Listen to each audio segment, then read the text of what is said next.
Hello guys, welcome to my YouTube channel. This is me Aniket Gupta. So today we are going to discuss a very important topic, that is DNA replication. And in my previous video lecture I had discussed about the structure of DNA, that is Watson-Crick model. सो अगर आपने वो video नहीं देखी है तो मैं उस video की जो लिंक है वो डिस्क्रिप्शन बॉक्स में दे दूँगा. सो स्टार्ट करते हैं अब आज के टॉपिक के साथ, that is DNA replication. Now some basics of replication. So हमें कुछ बेसिक्स को डिस्कस कर लेना चाहिए. सबसे पहले तो a very important thing is when the DNA replication takes place, right, that the fashion of replication or the method by which the DNA gets replicated is a semi-conservative method, right? Semi-conservative method के through DNA जो है वो replication करता है. That results in a double-stranded DNA, जिससे double stranded DNA बनता है with one parental strand and a new daughter strand. ठीक है, जिसमें एक पेरेंटल स्ट्रैंड होगा और एक नया डॉटर स्ट्रैंड होगा. ठीक है, तो जो मैंने अभी आपको बोला कि one parental strand and one daughter strand, what does it mean. अब हम क्या करेंगे, ये हमारे पास एक डीएनए है, राइट. ये क्या है, पेरेंटल डीएनए है. इस पेरेंटल डीएनए से आगे और डीएनए बनने मीन्स इस डीएनए की रेप्लिकेशन होएगी. ठीक है, ये कौन सा डीएनए है, पेरेंटल डीएनए. ठीक है, इससे क्या बनेंगे, दो DNA, right.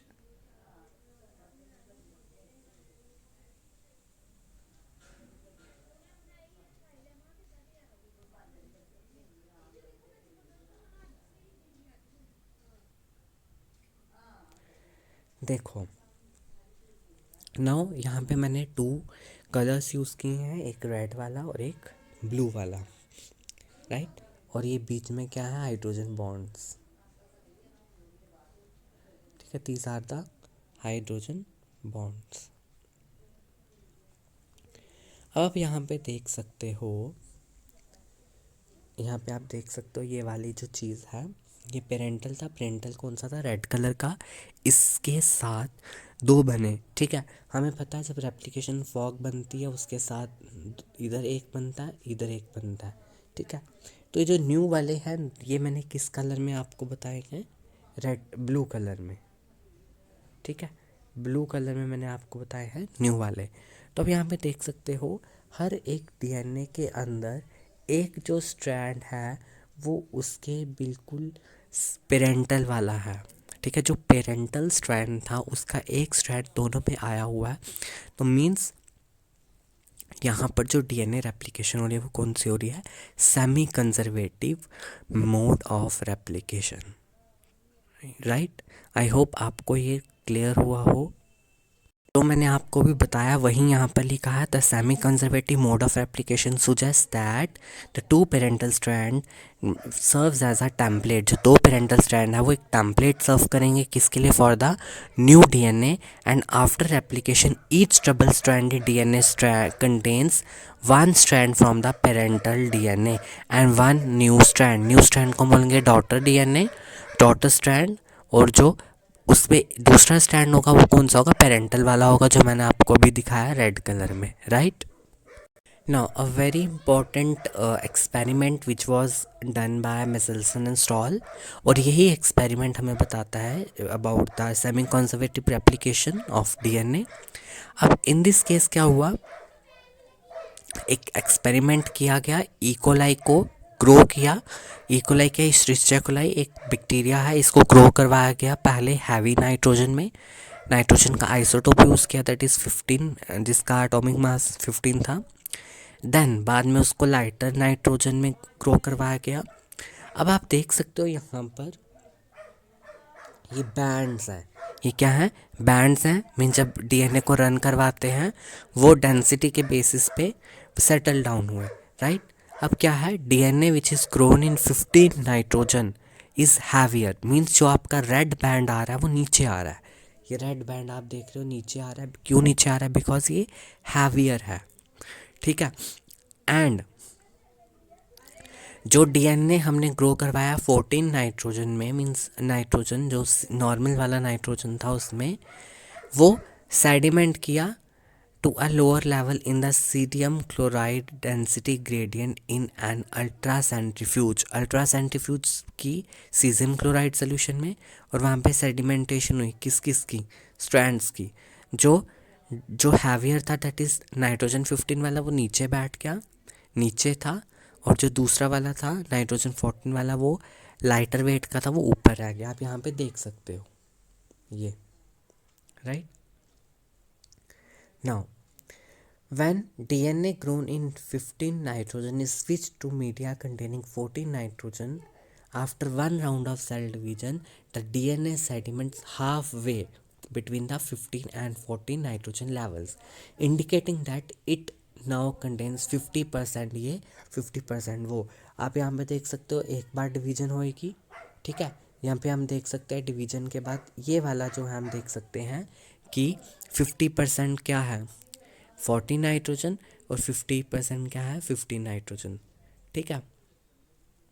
In subsequent cell divisions में क्या होता गया कि an increasing amount of DNA contains 14 nitrogen only, और बाद में जो डिविजन्स होती गई वहाँ पर सबसे ज़्यादा जो रहा वो 14 नाइट्रोजन ही रहा, ठीक है। सेमी कंजर्वेटिव है, मीन्स एक एक स्ट्रैंड आपका आता रहेगा, आपने 12th में भी पढ़ा होगा एक्सपेरिमेंट, ठीक है। तो ये क्या था? ये किससे किया था? मिसेल्सन एंड स्टॉल ने, जिसने हमें क्या बताया था about the semi conservative mode of replication, right. ये आप देख सकते हो, ये हाफ 40 नाइट्रोजन वाला और हाफ जो है वो 15 नाइट्रोजन वाला स्ट्रैंड, राइट। नाउ अब हम पढ़ेंगे about the DNA replication. It is a biological process occurring in all living organisms that is a basis for biological inheritance। DNA replication बहुत इंपॉर्टेंट है, जब तक डीएनए रेप्लिकेट ही नहीं करेगा तो इनहेरिटेंस नहीं होगी, right. DNA replication in eukaryotes occurs in 3 stages: initiation, elongation and termination, and these 3 stages are aided by several enzymes। बहुत से enzymes यहाँ पे इन्वॉल्व होते हैं, that we will certainly discuss in detail in further slides। Now, eukaryotic genomes, as we know, that are quite complex। DNA replication is very complicated and it occurs in 3 main stages: initiation, elongation and termination। Now, what happens during initiation हम detail में तो पढ़ेंगे, but जो एक मोटा मोटे तरीके से अगर देखा जाए इनिशिएशन के टाइम क्या होता है, प्रोटीन्स बाइंड करते हैं to the origin of replication, while helicases unwind करते हैं डीएनए को। डीएनए हेलिक्स होता है हमें पता है, और उस डीएनए हेलिक्स को पहले खोलना होता है, अनवाइंडिंग करनी पड़ती है, that is done by helicase, that is DNA B protein भी बोलते हैं इसको। एंड 2 रेप्लिकेशन फॉक्स बनती हैं at the origin of replication, right. Now further during elongation में क्या होता है? प्राइमर सीक्वेंस ऐड होता है with the complementary RNA nucleotides, ठीक है। किसके साथ? ऊपर पेरेंटल स्ट्रैंड के साथ। Then which are then replaced by DNA nucleotides, DNA nucleotides से रिप्लेस्ड होते हैं। The leading strand is made continuously, leading strand lagging strand बनता है। लीडिंग स्ट्रैंड वो स्ट्रैंड है जो कंटिन्यूसली जो है बनता जाता है, whereas the lagging strand is made in pieces and that pieces are known as Okazaki fragments। ये कहाँ पर होता है? During elongation। Now during termination क्या होता है?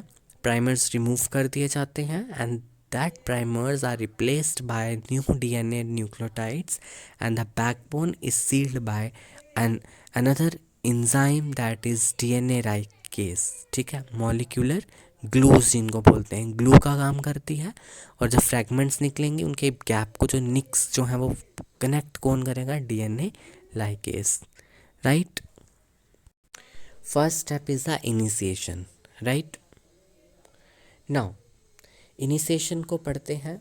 सबसे पहले क्या होता है? As we know that eukaryotic DNA is bound to several proteins, ठीक है। बेसिक प्रोटीन्स हिस्टोन प्रोटीन्स होते हैं और जो न्यूक्लियोसोम्स बनाते हैं। तो जब भी इनिशिएशन होनी है तो फर्स्ट ऑफ ऑल क्या है, the DNA is made accessible to the proteins and enzymes involve in the replication process. अगर डीएनए क्वाइल्ड रहेगा मीन्स वो न्यूक्लियोसोम में रहेगा, तो वहाँ पे प्रोटीन्स या फिर जो भी एंजाइम्स हैं वो नहीं आ पाएंगे। तो सबसे पहले क्या होता है, ये जो हिस्टोन प्रोटीन्स हैं निकलते हैं, डीएनए को एक्सेसिबल बनाते हैं to the proteins and enzymes. ठीक है। There are specific chromosomal locations, कुछ लोकेशंस होती हैं जिनको हम ओरिजिन ऑफ रेप्लिकेशन बोलते हैं, जहाँ से रेप्लिकेशन स्टार्ट करती है।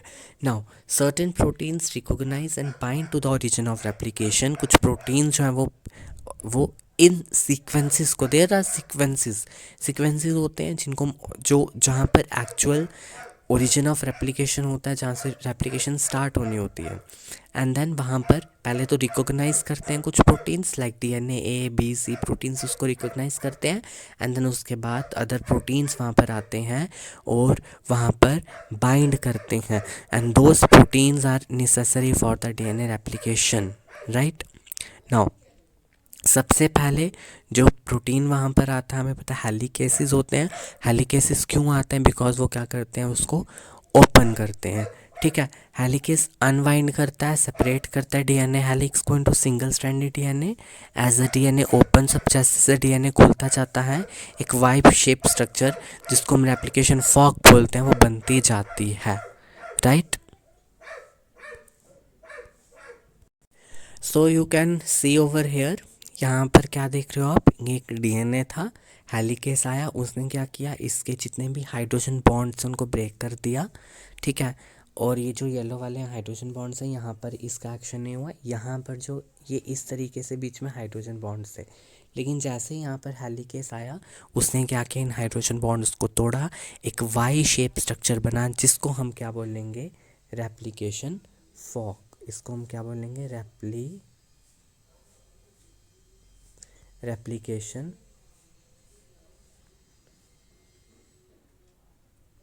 Fock, right.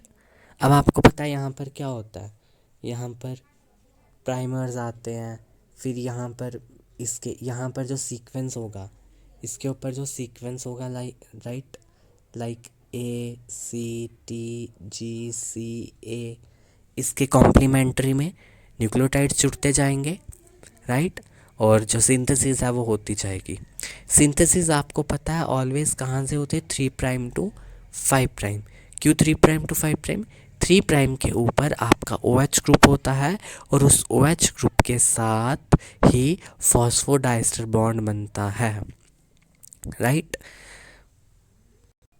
नाउ अब आपको पता है ये क्या है, शुगर मॉलिक्यूल। ठीक है, शुगर मॉलिक्यूल का OH। अब यहाँ पर आपको एक चीज़ पता होगी, थोड़ी बहुत केमिस्ट्री आप लोगों ने पढ़ी होगी, तो आपको पता है O के ऊपर क्या होता है, लोन पेयर्स होते हैं, राइट। ये लोन पेयर्स क्या करते हैं, ये लोन पेयर्स जो हैं ये अटैक करते हैं आपके इस बॉन्ड के ऊपर, जो फॉस्फेट है इसके इस बॉन्ड के ऊपर जो है वो अटैक करते हैं। ठीक है। अब ये वाला जो हाइड्रोजन है इसके साथ ये अब यहाँ से निकल जाता है। ठीक है। अब ये क्या हो रहा है, हाइड्रोजन बोल रहा है कि ऑक्सीजन तूने जो अपने लोन पेयर से वो उसको दे दी और मैं क्यों तेरे साथ रहूँ, हाइड्रोजन यहाँ से निकल जाता है। ठीक है। और जब ये निकल जाएगा ये इसके साथ जुड़ जाएगा। ठीक है। और यहाँ से जो है ये वाला जो फॉस्फेट है जाके इसके साथ जुड़ जाएगा और क्या बना देगा, फॉस्फोडाइस्टर बॉन्ड। एस्टर बॉन्ड बनता है इसके बीच में, तो बनेगा phosphodiester bond, right. Now two helicases bind to replication forks are formed by the origin of replication, और उसको रेप्लिकेशन बबल बोलते हैं। अब यहाँ पर 2 हेलिकेसेस हैं, अभी मैं आपको बताता हूँ 2 हेलिकेस कैसे हैं। आप यहाँ पे देख सकते हो, ये जो मैंने बनाया बीच में एक गोल सा स्ट्रक्चर, बबल, इसको बबल बोलते हैं, रेप्लिकेशन बबल। और इसके दोनों तरफ है जो ब्लैक कलर के सर्कल्स हैं, these are the helicases. 2 helicases जुड़ते हैं और रेप्लिकेशन बबल बनता है। There are multiple origins of replication on the eukaryotic chromosome which allow replication to occur simultaneously in hundreds to thousands of locations around the each chromosome. ऐसा नहीं कि एक ही जगह पर रेप्लिकेशन होगी ना, बहुत जगह पर एप्लीकेशन हो सकती है, एक से ज़्यादा जो है ओरिजिन ऑफ रेप्लिकेशन भी होते हैं यूकेरियोटिक क्रोमोसोम्स में, ठीक है। Now you can see over here the figure depicting the replication bubble and the replication process also. A replication fork is formed by the opening of two origin of replication. origin of replication खुलते हैं तो एक क्या बनता है, replication fork बनती है। RNA primer is synthesized by primase, एक इंजाइम है प्राइमेस, उससे एक RNA प्राइमर बनता है एंड ये RNA प्राइमर आके जुड़ता है। आप यहाँ पे देख सकते हो ग्रीन कलर का RNA प्राइमर जुड़ा है, ठीक है, और फिर एप्लीकेशन होती है, ठीक है। Now second step is elongation, यही जो हमने देखा यही अब हम पढ़ेंगे।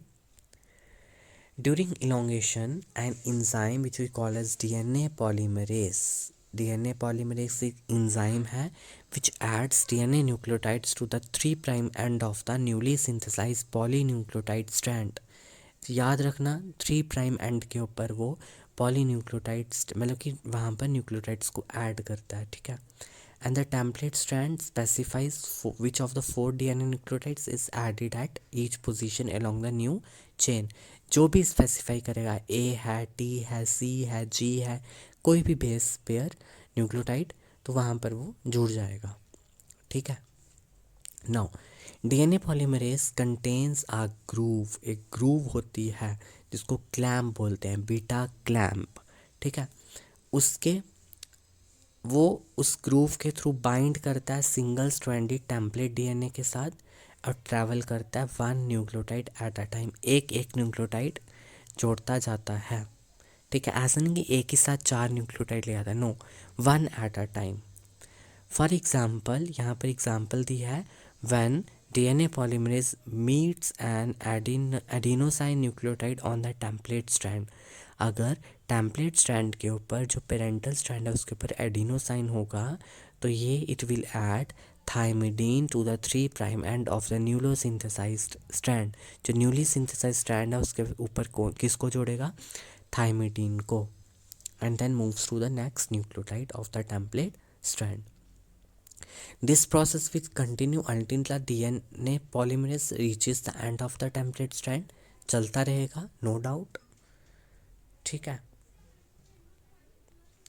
Now, DNA polymerase cannot initiate new strand synthesis. याद रखना कि अकेला कभी भी DNA polymerase काम नहीं कर सकता, ठीक है। All newly synthesized polynucleotide strand must be initiated by a specialized RNA polymerase called primase. तो प्राइमेस का होना वहाँ पर बहुत ही ज़रूरी है, आवश्यक है, मैंडेटरी है, राइट। प्राइमेस क्या करता है, it initiates polynucleotide synthesis and by creating a short RNA polynucleotide strand, एक छोटा सा आरएनए से बना हुआ न्यूक्लियोटाइड स्ट्रैंड वहाँ पर बनता है जिसको हम आरएनए प्राइमर बोलते हैं। This RNA primer is a short sequence, ये short stretch of RNA nucleotides, right. Once RNA primer बन गया टेम्पलेट डीएनए के ऊपर, प्राइमेस वहीं रहता है, डीएनए पॉलीमरेज फिर जुड़ता है वहाँ पर और एक्सटेंड करता जाता है स्ट्रैंड्स को, ठीक है।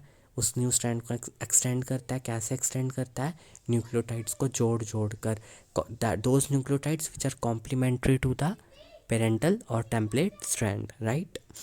Eventually RNA nucleotides in the primer are removed and replaced with DNA nucleotide. जो भी आरएनए न्यूक्लियोटाइड्स जो थे, अब क्योंकि आरएनए न्यूक्लियोटाइड्स नहीं चाहिए क्योंकि सिंथेसिस किसकी हो रही है, रेप्लिकेशन किसकी हो रही है, डीएनए की, तो वो आरएनए न्यूक्लियोटाइड्स जो रिप्लेस होते हैं किससे, डीएनए न्यूक्लियोटाइड से।